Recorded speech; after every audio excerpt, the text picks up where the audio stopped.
안녕하세요, 여러분. 김신혜입니다. 구독과 알림 설정하셨죠? 구독과 알림 설정을 해주시면 귀궁을 포함한 다양한 드라마와 영화에 관한 따끈따끈한 소식을 가장 먼저 받아보실 수 있습니다.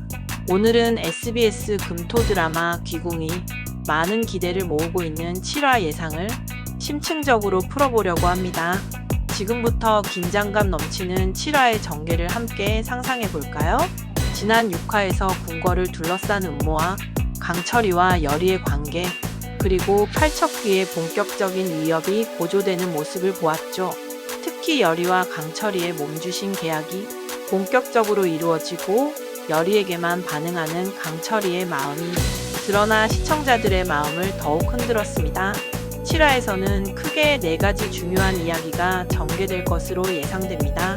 첫 번째, 왕과 데뷔마마의 권력 다툼이 한층 격화됩니다. 6화 마지막 장면에서 왕 이정이 데뷔마마를 의심하는 모습을 보았는데요.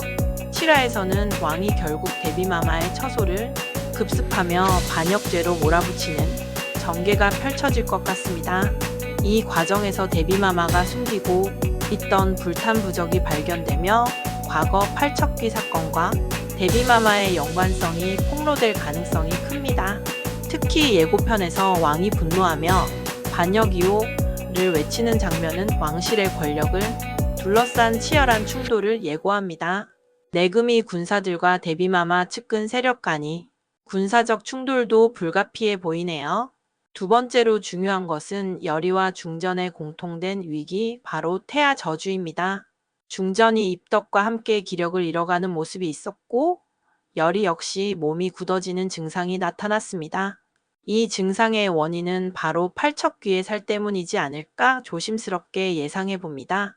살이란 무속에서 흉한 기운으로 사람에게 해를 끼치는 존재를 의미하죠. 여리가 결국 팔척귀의 살문에 갇혀 의식을 잃게 될 가능성이 크며, 이를 막기 위해 강철이가 금기적인 선택, 즉 자신의 혼을 담보로 한 의식을 감행할 것으로 보입니다. 예고편에서 강철이 시간이 없다며 절규하는 모습은 바로 이러한 위급한 상황을 나타내는 것이겠죠. 세 번째는 새롭게 등장한 이무기 비비의 변수입니다. 강철의 형제이자 이무기인 비비가 과연 아군이 될지 혹은 새로운 적으로 등장할지가 가장 큰 관전 포인트입니다. 비비는 양반의 영혼을 흡수하며 악인을 처단한다고 주장하지만 그의 악인 판별 기준이 무엇인지 명확하지 않아 도덕적 논쟁을 일으킬 가능성이 높습니다. 예고편에서 비비가 형제라면 이라는 말을 던지는 장면이 있었죠. 이는 혈연을 넘어 운명적 동생의 관계가 될 가능성을 보여줍니다. 하지만 동시에 팔척귀와 협력해 여리를 위협하거나 강철이를 배신하는 최악의 전개도 충분히 가능합니다. 비비의 선택이 앞으로의 이야기를 크게 좌우할 것 같습니다. 마지막으로 팔척귀와 강철이의 최종 결전이 본격화됩니다. 팔척귀는 여전히 궁궐의 태아 영혼을 노리고 있고, 야광주 없이 맨몸으로 맞서야 하는 강철이는 이무기의 본 모습을 각성하며 팔척귀와 대결을 펼칠 것으로 보입니다. 이 과정에서 여리 역시 자신의 영매의 능력을 각성하고 팔척귀의 과거 회상을 강제적으로 불러내 정신적 공격을 가할 것으로 예상됩니다. 더욱 놀라운 것으로 예상하는 것은 팔척귀의 진정한 정체가 바로 데뷔마마의 첫 아들이었을 가능성입니다. 이 충격적인 반전은 앞으로 이야기를 더욱 극적으로 만들 것입니다.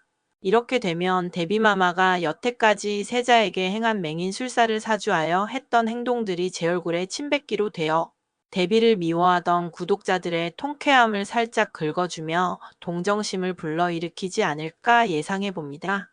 7화는 단순히 퇴마와 궁중 암투를 넘어 권력, 운명, 정체성이라는 깊은 주제를 탐구하는 매우 중요한 전환점이 될 것으로 보입니다. 팔척귀의 비밀과 여리와 강철이의 운명, 왕실의 어두운 과거까지 얽히며 앞으로의 이야기를 한층 더 기대하게 만드는 핵심 에피소드가 될 것입니다. 다음 7화 본방송은 SBS에서 금토밤 9시 55분입니다. 놓치지 말고 꼭 시청해보세요. 다음 리뷰에서도 더욱 심도 깊은 분석으로 찾아오겠습니다.